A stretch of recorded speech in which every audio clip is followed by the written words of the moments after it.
أعوذ بالله السميع العليم من الشيطان الرجيم يا أيها الذين آمنوا إذا قمتم إلى الصلاة فاغسلوا وجوهكم وأيديكم إلى المرافق وامسحوا برؤوسكم وأرجلكم إلى الكعبين. تفسیر آیات الأحکام اس کا یہ چھٹا درس ہے جس میں تشریح اور وضاحت آیت الوضوء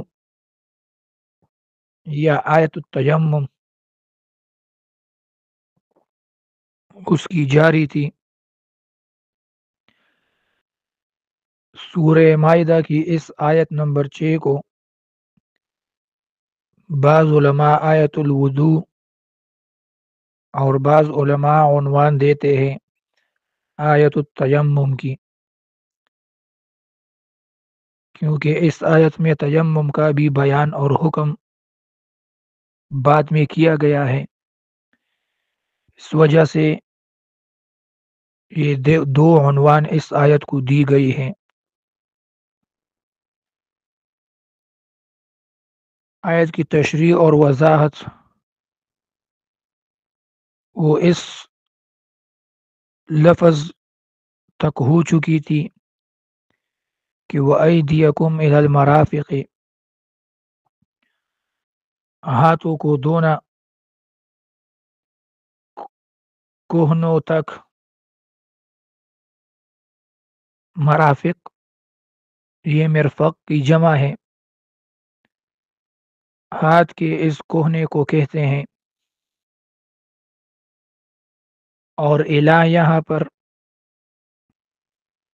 انتہاء الغایہ اس کے لیے استعمال کیا گیا ہے۔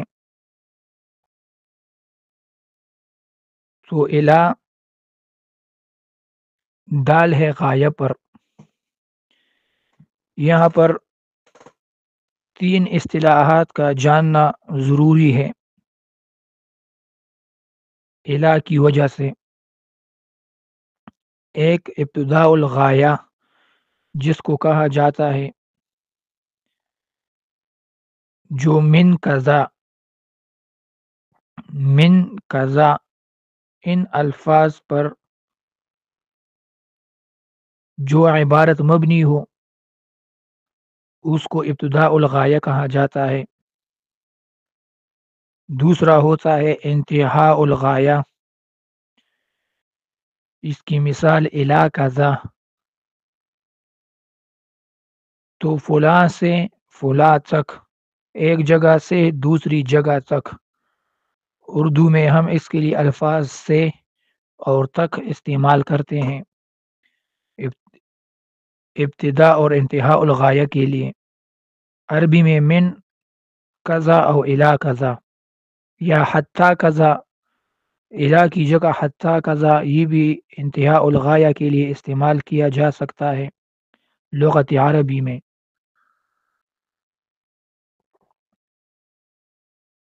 اور ایک ہوتا ہے غایہ، تو یہ 3 الفاظ ہیں، ابتداء الغایہ، انتہاء الغایہ اور غایہ۔ یہاں اس آیت میں تطبیق یوں ہوگی کہ غایہ یہاں پر مرفق ہے، الی المرافق، یہ مرافق یہ غایہ ہے۔ اس سے ما قبل الغایہ اطراف الاصابع،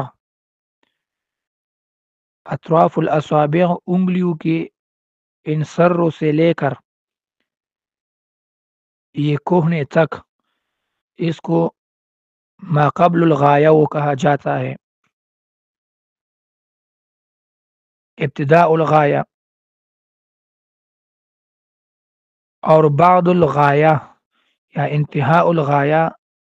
الی منکب یا منکب،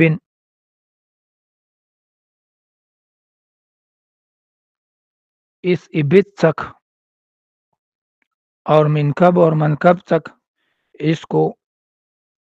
انتہاء الغایہ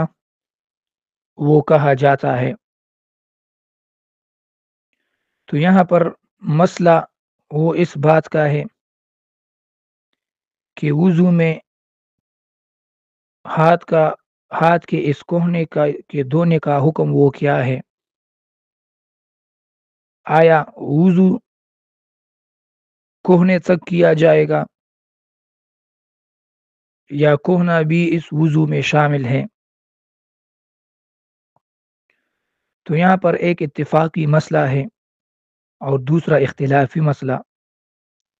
اتفاقی مسئلہ علماء کے نزد متفق علیہ یہ ہیں کہ ما قبل الغایہ باجماع العلماء وہ غایہ میں داخل ہوتی ہے۔ ما قبل الغایہ یعنی ہاتھ کا یہ پہلا حصہ انگلیوں سے لے کر اس کوہنے تک، یہ بالاتفاق ہاتھ اور ید کا حصہ ہے، اس کو دھونا ضرور لازم اور واجب ہے۔ اور ما بعد الغایہ جو ما بعد الغایہ ہے اس میں بھی اتفاق ہے کہ اس کو بھی دھونا وہ لازم اور ضروری اور واجب نہیں ہے، یعنی کوہنے سے اوپر ہاتھ کا حصہ، اس میں بھی اتفاق ہے کہ اس کو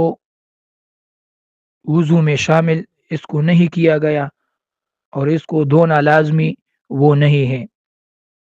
تو یہ مسئلہ اتفاقی ہے کہ ما قبل الغایہ اور ما بعد الغایہ ان دونوں کو دھونا یہاں اس آیت الوضو میں بے اجماع علماء ما قبل کو دھونا لازم ہے اور ما بعد کو نہیں۔ اختلاف یہاں پر صرف غایہ میں ہے کہ یہ غایہ جو ہم نے بیان کیا کہ یہ مرفق یہ غایہ ہے، کہ اس کو دھونے کا کیا حکم ہے وضو میں، اس کی غسل ہوگی کہ نہیں ہوگی؟ تو یہاں پر علماء کی دو اقوال ہے کہ غایات کے لیے عرب لغت میں تین اقوال مشہور ہے۔ اول قول یہ ہے کہ یہ غایہ جو ہوتا ہے یہ مغیہ اور ما قبل الغایہ اس میں داخل نہیں ہوتا، الا فی حالت واحدۃ کہ دلیل قوی اس کے دخول پر موجود ہو جائے۔ تو غایہ ما قبل الغایہ اس میں داخل نہیں ہے بالاتفاق، الا مگر دلیل قوی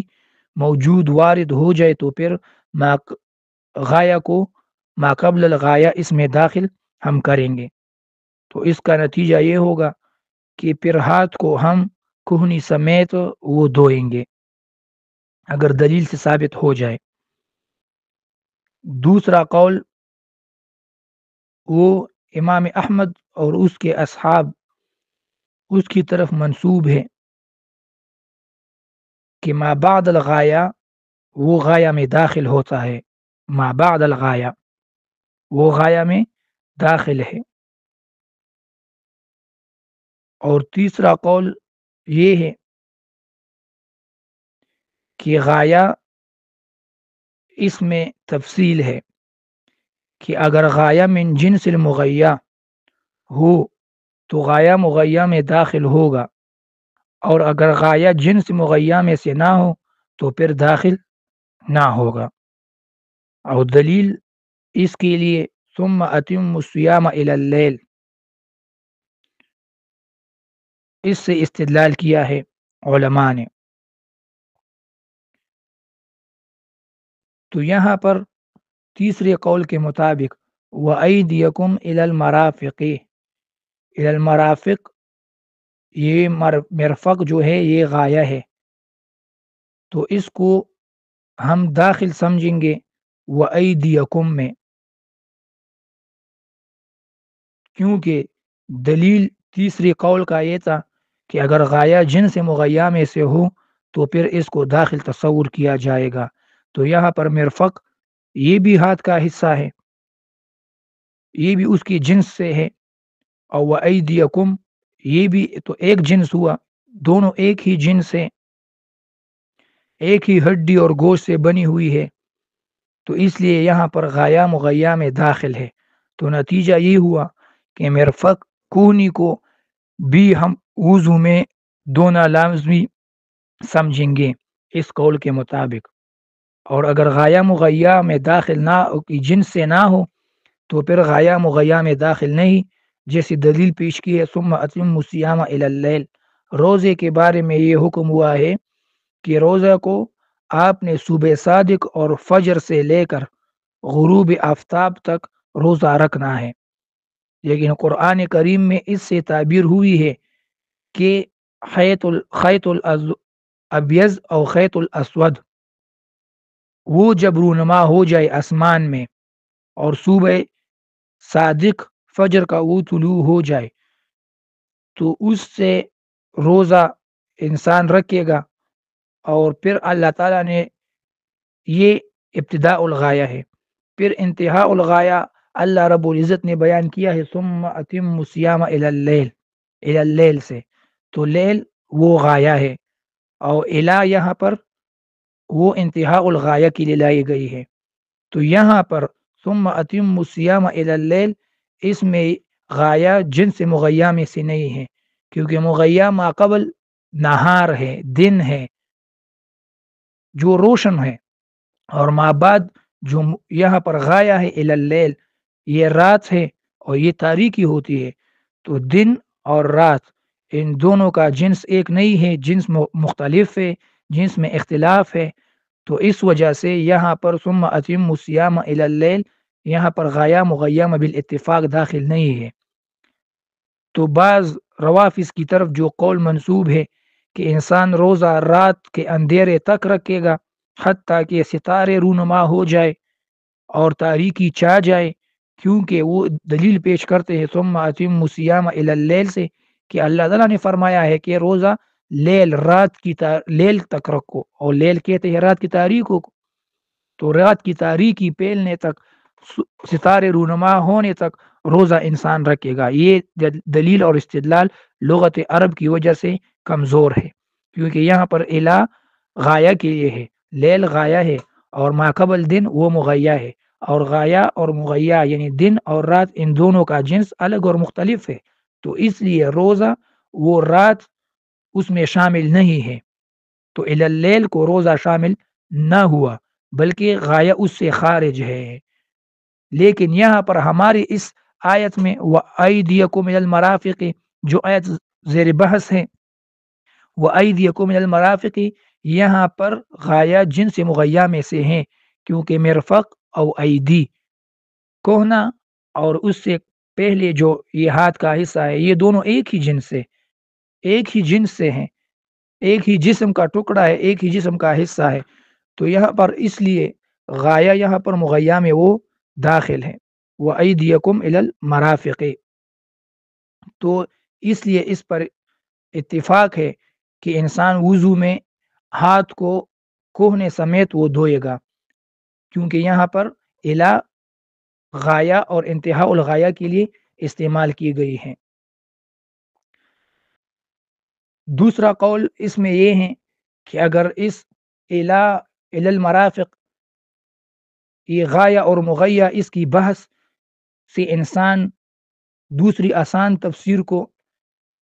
انتقال وہ کرے تو وہ اس طرح ہوگا کہ یہاں پر الا بمعنی معا ہے کہ فاغسلوا وجوہکم و ایدیکم الی المرافق اے مع المرافق، تو یہ الا جب بمعنی معا ہو جائے تو پھر یہ دلیل صریح اور قطعی بن جائے گا کہ ہاتھ کو کوہنے تک دھونا وہ ضروری ہے، کیونکہ الا بمعنی معا ہے کہ وَأَيْدِيَكُمْ إِلَى الْمَرَافِقِ أَيْ أَيْدِيَكُمْ مَعَ الْمَرَافِقِ، اپنے ہاتھوں کو کوہنی سمیت وہ دھو لو، تو پھر یہ تصریح اور قطعی نص ہو جائے گی کہ کوہنی، یہ کوہنی جو ہے اس کو ہاتھ کو کوہنی تک پھر دھونا ہوگا۔ تو یہ دوسرا قول ہے کہ الا یہاں پر بمعنی معا ہے، اور دلیل میں پیش کرتے ہیں امام دارقطنی کی حدیث کہ اس میں ثابت ہے رسول اللہ صلی اللہ علیہ وسلم سے کہ اذا توضأ النبی ادار علی مرفق الماء، کہ جب بھی نبی صلی اللہ علیہ وسلم اذا توضأ النبی نو ادار علی المرفق الماء، وہ اپنی کوہنی پر بھی پانی پھیرتے تھے، یعنی کوہنی تک اپنے ہاتھ کو وہ دھوتے تھے۔ تو یہ تفصیل ہم نے اس بات کی بنا پر کی کہ یہاں پر ایدی مطلق نہیں ہے، جیسے سرقہ، چوری کی آیت السارق والسارقۃ فاقطعوا ایدیہما، اس آیت میں ایدیہما وہ مطلق آیا ہے کہ ہاتھ ان کے کاٹو، چور کے ہاتھ کاٹو، لیکن وہاں پر ہاتھ مطلق آیا ہے۔ پھر اس کو حدیث کی بنا پر مقید کیا گیا ہے رسعین کے تک، یہ جو کف ہے انسان کے ہاتھ کے کفین جو ہوتے ہیں، جو ہڈی ہے، تو حدیث کی بنا پر پھر رسعین تک وہ ایدیہما حدیث کی وجہ سے مقید ہو جاتی ہے، لیکن یہاں پر اولا ابتداء ہی یہ ہاتھ و ایدیکم یہ مقید ہے، کیونکہ اللہ رب العزت نے خود ہی اس آیت میں مرفق کی قید ذکر کی ہے، وَأَيْدِيَكُمْ إِلَى الْمَرَافِقِ، کہ ہاتھوں کو کوہنی تک وہ دھو لو۔ تو اس لیے یہاں ید وہ مطلق نہیں ہے، بلکہ یہاں ید وہ مطلق ہے، مقید ہے۔ دوسرا فائدہ علماء اور مفسرین نے یہ بیان کیا ہے کہ یہاں پر وَأَيْدِيَكُمْ إِلَى الْمَرَافِقِ، ایدیکم بھی یہاں پر جمع لائی گئی ہے، اور اس جمع میں فائدہ یہ ہے کہ ہاتھ کے تمام اجزاء کو، ہر جز کو دھونا وہ لازمی اور واجب ہے۔ جس طرح ہم نے تفسیر کی تھی فَغْسِلُوا وُجُوهَكُمْ کی وجوہ جمع تھی، تو یہاں پر ایدی بھی وہ جمع لائی گئی ہیں، تو اس میں فائدہ وہ یہ ہے۔ پھر بعض علماء نے استدلال کیا ہے کہ یہاں پر ایدی مطلق ہے، یہ دوسری اعتبار سے ایدی یہاں پر مطلق ہے، وہ اس اعتبار سے کہ وہ ایدیکم یہاں پر مطلق ہے۔ مطلق کا معنی یہ ہے کہ یہاں پر یمین اور شمال دائیں بائیں کا ذکر نہیں ہے، بس مطلق ذکر ہے کہ فَغْسِلُوا وُجُوهَكُمْ وَأَيْدِيَكُمْ، کہ اپنے ہاتھوں کو کوہنی تک اور مرفق تک دھو۔ یمیناً و شمالاً اس کا کوئی قید یہاں پر نہیں مذکور، تو اس وجہ سے علماء نے استدلال کیا ہے کہ اگر انسان دائیں کی بجائے بائیں ہاتھ کو پہلے دھوئے تو اس میں بھی کوئی حرج وہ نہیں ہے، کیونکہ یہاں پر ایدی مطلق آئی ہے۔ لیکن یہ کمزور استدلال ہے، اور اس کی وجہ یہ ہے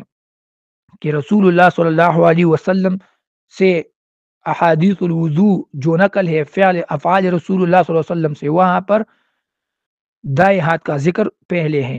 اور دوسری حدیث عائشہ رضی اللہ عنہ وہ بھی ہے کہ رسول اللہ صلی اللہ علیہ وسلم یعجب التیمن فی شأن کلہ، رسول اللہ صلی اللہ علیہ وسلم ہر حال میں اور ہر کام میں تیمن دائیں ہاتھ سے شروع کرنے کو وہ ترجیح دیتے تھے، اور دائیں ہاتھ سے شروع کرنے کو وہ پسند فرماتے تھے۔ تو یہاں پر یہ وضو ہے اور یہ ایک عبادت ہے، اور اللہ رب العزت کی امر کی یہ تکمیل ہے، تو اس لیے یہاں پر بھی بطریق اولا و ایدیکم اس کو ہم محمول کریں گے اور مقید کریں گے حدیث کی بنا پر۔ و ایدیکم سے مراد الی المرافق، یعنی ابتدا ہوگی وہ دائیں ہاتھ سے، نہ کہ بائیں ہاتھ سے۔ وامسحوا برؤوسکم، اس کو بھی عطف کیا گیا ہے ما قبل پر۔ وامسحوا برؤوسکم اس میں تین اشیاء یہاں لائی گئی ہے، ایک امسحوا مسح امر ہے بالفعل المسح، دوسرا یہاں پر لائی گئی ہے بائی جارہ بی رؤوسکم، اور تیسرا اس میں رؤوس جمع لائی گئی ہے کم، اور اس کی اضافت بھی جمع کو کی گئی ہے۔ تو یہ تین باتیں ہیں، اور ان تینوں باتوں میں الگ الگ فوائد ہے، جس کی کچھ نہ کچھ وضاحت وہ یہ ہے۔ یہاں پر سب سے پہلے عطف کیا گیا ہے ما قبل پر، تو معطوف ہم نے پہلے بھی کہا تھا کہ عطف میں حکم یہ ہوتا ہے کہ معطوف علیہ میں ہوتا ہے، تو جو احکام ما قبل ید اور وجوہ کی تھی وہ اس کی بھی ہوگی۔ وامسحوا برؤوسکم، لیکن یہاں پر صرف فرق یہ ہے کہ پہلے غسل کا ذکر تھا، یہاں پر مسح ہے، تو غسل کی جگہ یہاں پر مسح ذکر کیا گیا ہے، اور اس کی وضاحت وہ بعد میں آئے گی انشاءاللہ تعالی۔ مسح، مسح لغت عربی میں کس کو کہتے ہیں؟ مسح کا ایک معنی ہے امرار الید علی المحل، امرار الید علی المحل، ہاتھ کسی محل اور کسی جگہ پر پھیرنا، اس کو مسح کہا جاتا ہے۔ تو اس تعریف کے مطابق مسح میں امرار الید یعنی ہاتھ کا پھیرنا اس چیز پر یہ ضروری اور لازم ہے۔ اس لیے اگر کوئی انسان کسی جگہ کو ٹچ کرے اور ہاتھ کو نہ پھیرے تو وہ مسح نہیں ہوگی، بلکہ اس کو عربی میں لمس کہتے ہیں۔ لمس تو ایک ٹچ کرنا ہے، صرف ہاتھ لگانا ہے ایک چیز پر، اور دوسرا وہ ہاتھ اس چیز پر پھیرنا ہے۔ تو صرف ٹچ کرنے کو، ہاتھ رکھنے کو، اس کو کہتے ہیں لمس، اور جب ہاتھ اس جگہ پر پھیرا جائے تو اس کو کہتے ہیں مسح۔ اس لیے یہاں پر اس تعریف کی بنا پر امرار الید پھیرنا ہاتھ کا اس جگہ پر، اس مکان پر، وہ ضروری ہے۔ تو اس لیے اگر امرار نہ ہو تو پھر وہ مسح نہیں کہلائے گی۔ اور یہ ہم ایک فائدے کے لیے بات کر رہے ہیں، جو بعد میں وہ فائدہ بیان ہوگا انشاءاللہ تعالی۔ تو اس لیے دوسری تعریف مسح کی وہ یوں کی گئی ہے کہ مسح لغت میں کہتے ہیں الصاق کو، یعنی کسی چیز کے ساتھ اپنے ہاتھ کو ملصق کرنا، پیوستہ کرنا، کسی چیز کے ساتھ اپنے ہاتھ کو پیوستہ کرنا، اس کو وہ مسح کہا جاتا ہے۔ تو اس قول کے بنا پر اگر انسان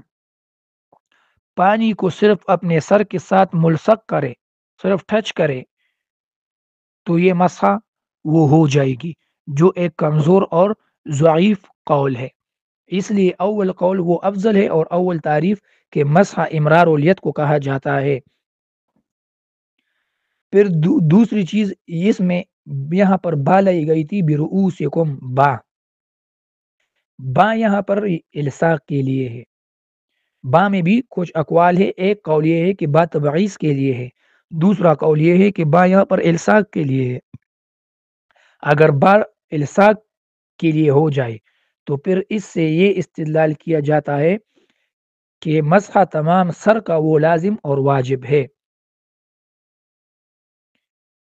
کیونکہ با یہاں پر الصاق کے لیے ہے۔ وَامْسَحُوا بِرُؤُوسِكُمْ، تو رؤوس تمام، رأس تمام سر کو کہتے ہیں، اور با الصاق کے لیے ہے، تو مطلب تمام سر پر مسح وہ لازم ہے۔ تو اس لیے اس قول کے بنا پر امام شافعی رحمہ اللہ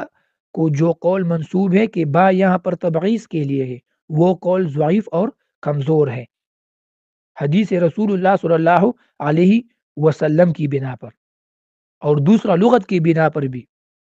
کیونکہ بعض لغوین بلکہ اکثر نے انکار کیا ہے کہ با لغت عرب میں وہ تبعیض کے لیے نہیں استعمال ہوتی، با یا تو الصاق کے لیے ہوتی ہے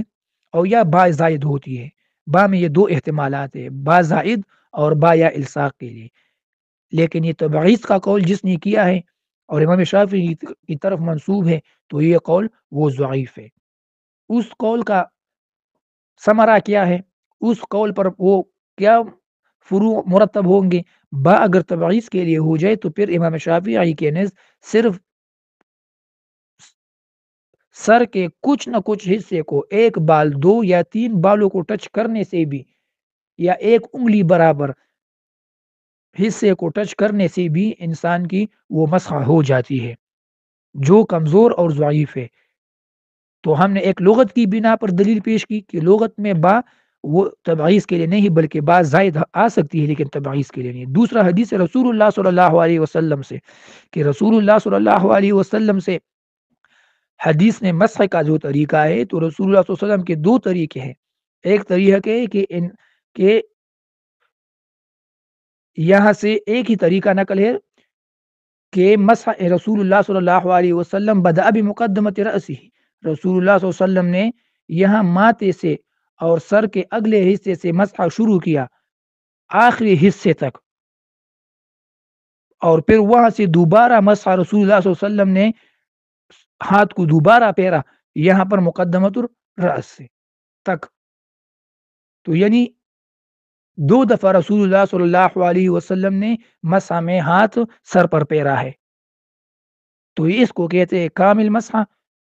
اور یہ کامل مسح تب ہی ہو سکتی ہے جب یہاں با الصاق کے لیے ہو اور با تبعیض کے لیے نہ ہو. تو حدیث رسول اللہ صلی اللہ علیہ وسلم سے بھی ثابت ہے کہ اگر با تبعیض کے لیے ہوتی تو صرف رسول اللہ صلی اللہ علیہ وسلم سر یا بالوں کے کچھ حصے کو ٹچ کرتے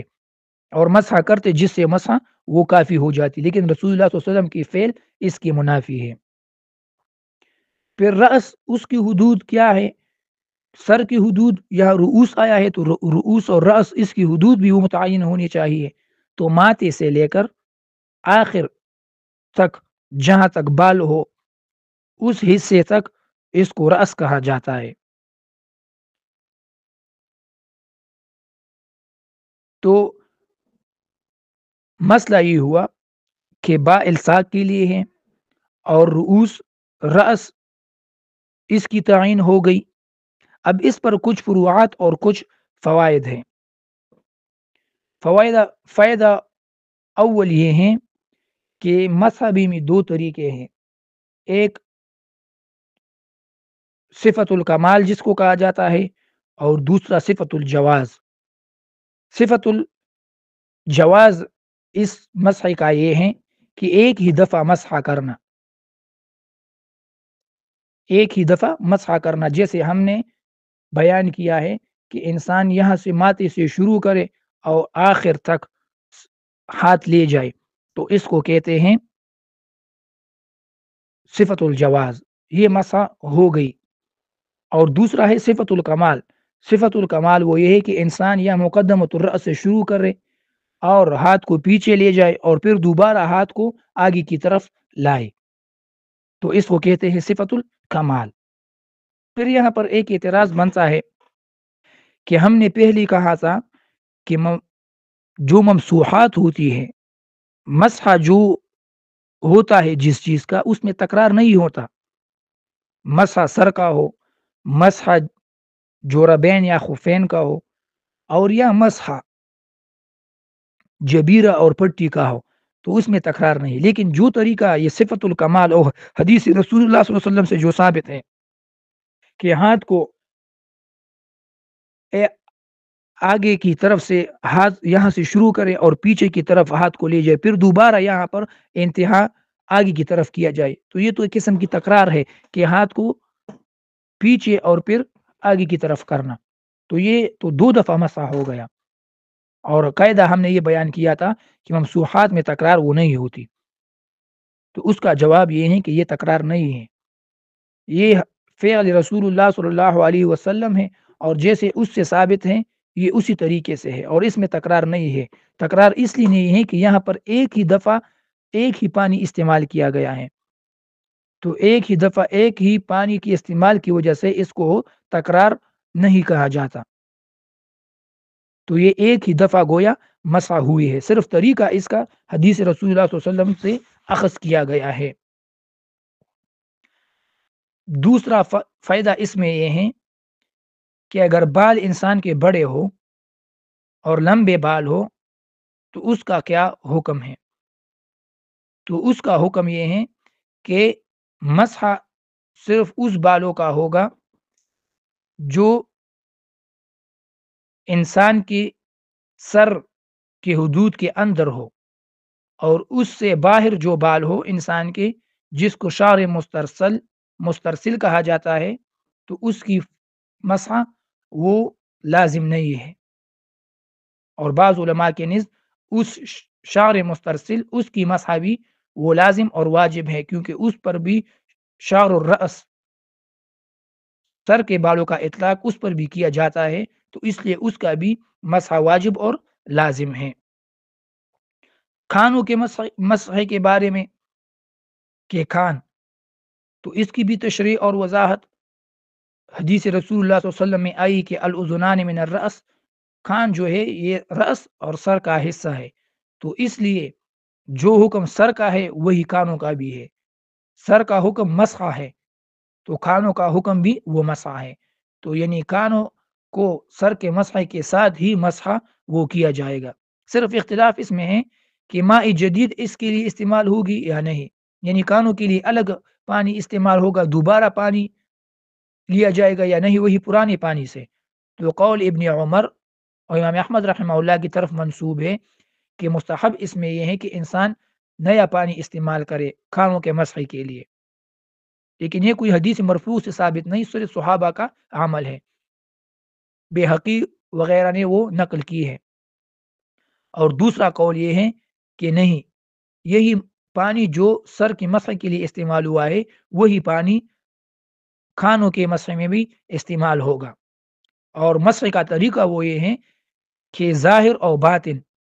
دونوں کانوں کا وہ دھویا جائے گا۔ پھر اس میں مختلف طریقے وہ فقہا نے ذکر کیے کہ یہ انگوٹھے کا انگلی اس کو اس طریقے سے رکھو گے، اور درمیان والی انگلی اس کو اس طریقے سے رکھو گے، جو اگر پریکٹیکل انسان ویڈیو کی شکل میں وہ بیان کرے تو اس کا فائدہ ہوگا۔ میرے خیال میں اس کے بیان کا یہاں پر طول کی وجہ سے ہم اس پر اختصار کریں گے کہ ظاہر اور باطن کانوں کا، یعنی اندر کا حصہ اور باہر دونوں کا وہ مسح کرے گا، اور طریقہ وہ فقہا نے ذکر کیا ہے۔ صلی اللہ تعالی خیر خلقہ۔